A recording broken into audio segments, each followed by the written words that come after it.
جواب گویید اگر با عائله خود خانه‌داری کردی در آب روان مستحب کردن از آن آب آشامیدن حرام است یا مکروه، یا اینکه با زن بیگانه زنا کردن و در آب روان مستحب کردن از آب آشامیدن درست هست یا نه؟ این خلاص برادرای عزیز که وقتی انسان در آب روان، گویم دریاهایی که داریم، وقتی که در غسل جنابت مبتلا می شوند، خب در همه دریا آبازی کردن یا از اونجا مستحب کردن معنی او را ندارد که اون آب نجیس شد یا اون آب پلید شد، اون آب حرام شد، از اون ما حق آشامیدن نداریم، حق طاهر کردن لباس نداریم، حق نان پختن نداریم، یا حق گوییم که در دیگر کارها استفاده نه. او آب یگان ضرر و زیان از این مستحب غسل ما نمی بیند. برای این دادر عزیز یگان ضرر و زیان ندارد. ولی انسانی که زنا میکند آب و یا طاهر نمیکند تا توبه نکند. قاعده این است که آدم زناکار توبه میکند بعد غسل میکند، بعدن از غسل جنابت وای پاک میشود. اگر وای توبه نکند و آبازی کند از او جنابتش دور نمیشود. این است قاعده ای که انسان در زن حلالی خود خانه داری کند یا در زن بیگانه.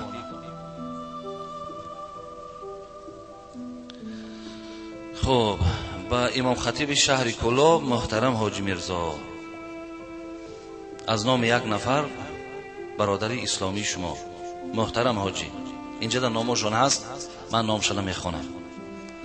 من یک مدت با صاحب کاری مشغول با یک درجه اموال و زندگی آسایشته سزاوار گشتم.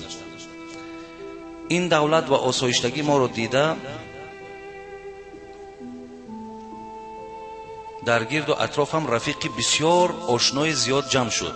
همین آدم حکایت دارد که مثلا بسیار از پشت تجارتم اونقدر مال و اموال اسباب انجام دنیا را جمع کردم که بسیاری از برادرها در اطراف من الکی رفیق شدند.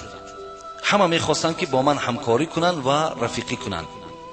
نفری از مردان مسلمان که دائم 5 وقت نمازش را ترک نبود و یک مراتبه زیارت حج نموده خود را حاجی معرفی میکند، با من تکلیف نمود که $20,000 امریکایی دارد و بنابر سبب بیهوده صرف نشدنش میخواهد که به من برای تجارت دهد و هرگاهی که لازم شد مبلغش را پس بگیرد. البته پیشنهاد کرده است که خیر مقصد من حاجی هم 5 وقت نماز ما میخوانم، همه $20,000 من بیکاره، بگید در تجارت داخلش کو کی که لازم کشید آوازت میکنم هم پول ما گردونده بیته. بسیاری در اول خیلی جوان مردی، من از مقصدهای ناپاک او بیخبر با این عمل راضی شدم. مبلغی او را گرفتم و در تجارت صرف نمودم. پس از 3 ماه مبلغش را باز پس گرفت و از من طلب کرد که من به او فایده همه درآمدهای محصولات تجارتیم را دهم. من 1-2 مرتبه مبلغی گفته‌اش را از حساب درآمد خودم دادم، لیکن وای مرا مجبور ساخت و هر ماه مبلغ‌های زیادی را طلب میکرد. من مجبور شده قرض گرفته طلبش را اجرا میکردم. آهسته آهسته $55,000 بغیر از $20,000 خودش در مدت 1 سال و 3 ماه داده با کسادی دچار گشتم. خب خانه و در و ماشین شخصی هم رو گرفت. در نتیجه من حالا با فرزندانم در کوچه بی خانه و در موندم. آیا رفتار این درست است یا نه؟ جزایی که سزاوار این گونه شخصان باشد. اگر راستی بار این من خواندم برادر عزیز حیرت دم ایمان اینجا چند کلمه و جمله هاش من پرداختم به خاطر نامگیری هایی که در اینجا دارد. من نخواستم که نام ایشان گیرم، اگر چنده که این خیلی بی رحمه و بی انصاف ها را باید در تمام جا آگاه کردن در کار که مردم بگذار شنوند، بگذار مردم دانند. 5 وقت نماز می شود و در برابر $20,000 دادگی در 1 سال و 3 ماه $55,000 گرفتن. این باور کنین تماما از انصاف بیرون است. تماما این یک جای تأسف است که افسوس که حاجی است. اگه خدا دانا است که این خیل حاجی را حاجی هم گفتن جایز نیست، اینا اگر از همین خیل پولی ریبوی، پولی پرسنت اگر وای حاجی شده باشد، وای حج هم ندارد، فقط یک ضرر دارد که مردم نادان و مردم عوام و مردم جاهل و بی سواد در چهره اون کس اسلام که میبینن و در چهره اون کس تمام حاجی ها را سنگ میزنند. و الا امروز مردم شما باید که هر نفر را در راست خودش حکم کنین. بین همه حاجی ها نمیخواهند که این خیل ظلم بالای برادر روا ببینن، ولی در بین اونها این خیلش هم میبراید. در 1 سال و 3 ماه 55,000 دلار یک انسان گرفتن، خانه و ماشین یک انسان گرفتن. این در کتاب گینس رکورد باور که برای ریباخرا این رکورد این خیل نیست در یگان روی دنیا که 55,000 دلار در 1 سال بگیری. همون میلیاردرهای بقوت امریکایی هم این قدر پول شاید که در مدت این سال کار کردن نتونند.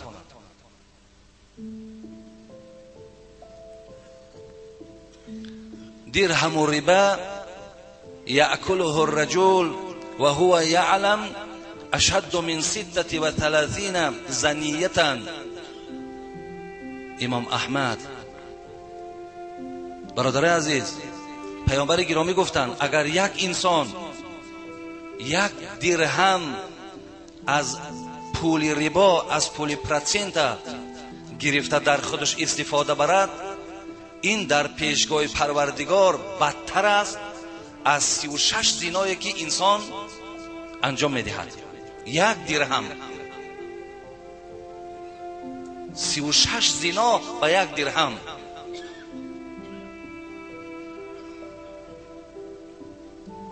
خدا در قرآن یا ایها الذین آمنوا لا تأکلوا اموالکم بینکم بالباطل، ولی من ان شاء الله یک موضوع مخصوص اطراف اینم داریم. خدا خواهد پره مکمل، شاید 2 جمعه، شاید 3 جمعه، زیرا همون ترحمی که امروز باید پولدارها با پی پولها کنن، همون ترحم از بین خیسگی است.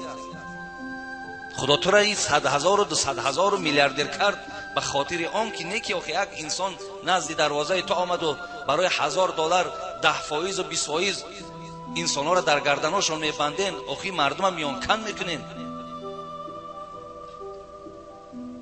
آخه رحم و انصاف کجا شد؟ آخه وقتی که این خیل بیرحمی عبادت خدا و حج کجا میروی؟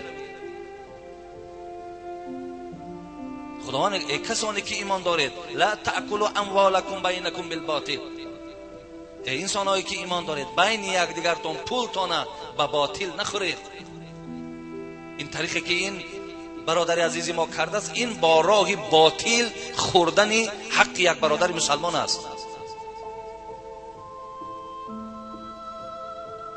پیامبر میفرماید اذا ظهر الربا والزنا فی قریه فقط احلوا بانفسهم عذاب الله. این حاکم روایت کرده است. اگر در کدام مملکت، در کدام قریه، کدام قشلاق، کدام ناحیه اگر زنا و ربا ترقی کرد، خدا چی میگوید؟ اینها برای خودشون عذاب مرا حلال گردانیدند.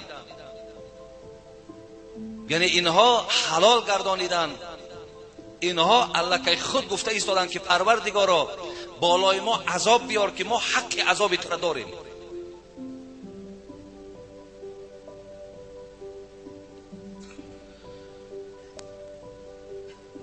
لعن الله آکل الربا و مؤکلیه و شاهدیه و کاتبه. پیامبر میفرماید لعنت کند پروردگار آن کسی که ربا میخورد و آن کسی که وکیل است در این کار، هر کسی که در این کار شاهد است و هر کسی که در این کار با کاتب است، نویسنده است.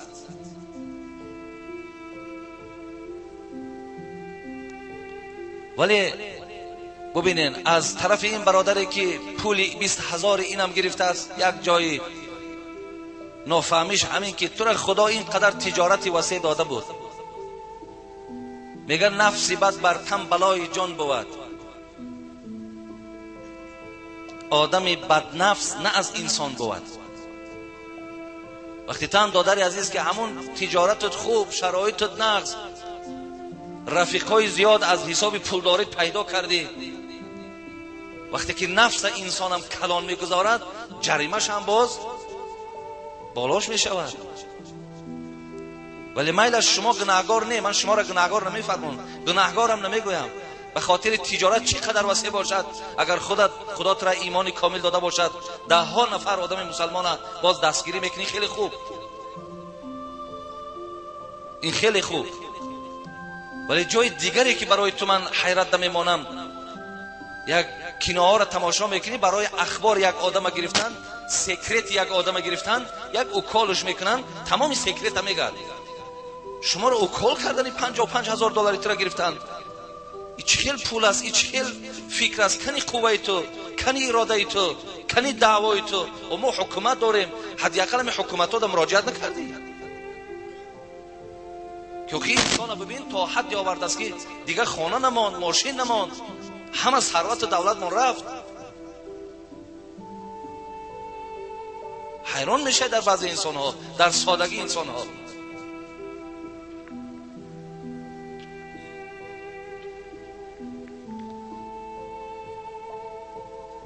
یک قصه از حضرت امام ابو حنیفه بود. حضرت امام ابو حنیفه هم در زمان خودش بسیار پولدار آدم بود، چند میلیون از حضرت بعد وفاتش باقی مانده است، گویا میلیونر بودن، ولی از راه حلال اونها پول دریافت میکردن و در راههای درست با صرف میکردن.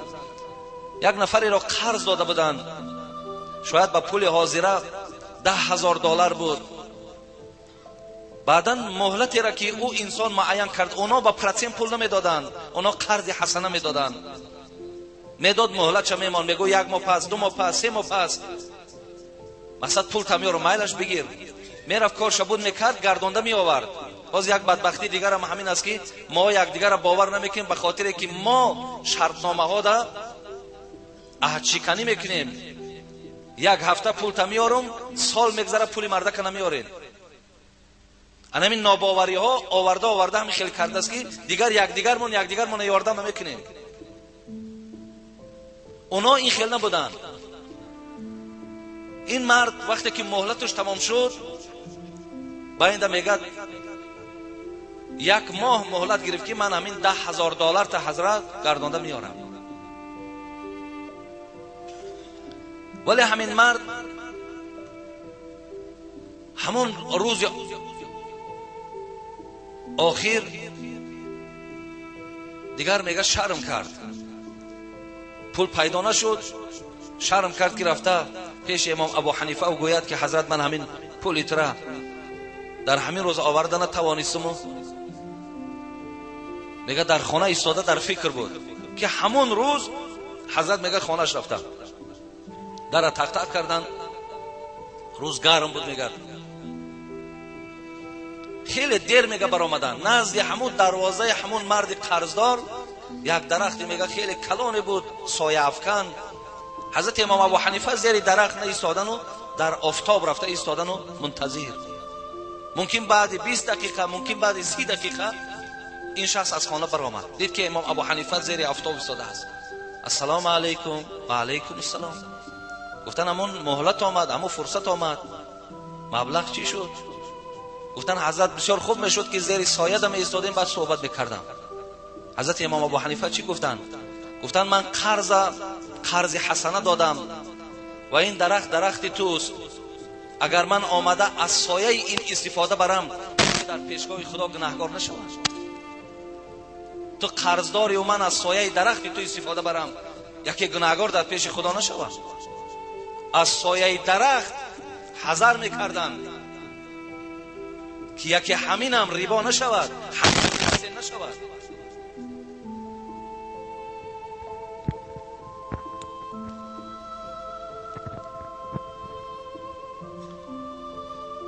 ولی امروز پیامبر کل المسلم علی المسلم حرام دمه و ماله و عرض، هر یک مسلمان بر مسلمان دیگر حرام است. چی؟ خونش، مالش، آبرویش.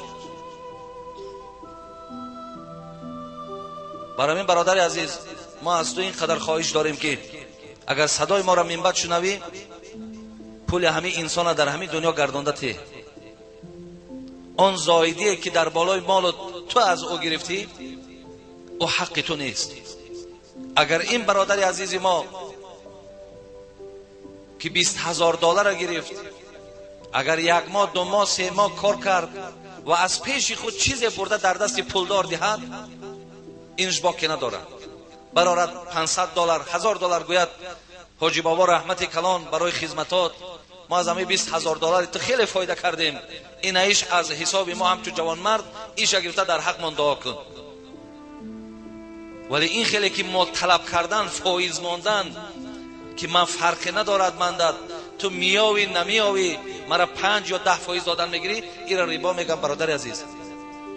اینش برای تو حلال نیست، این جبر است. قسم به نام خدا هم دنیا ده حسرتی میشوی هم آخرت ده. برای این پول همین مردک گردانده در دستش تین، با از اون مردک عذرخواهی کنین، خدا خواهد ان شاء الله با خاتمتون بخیر میشود.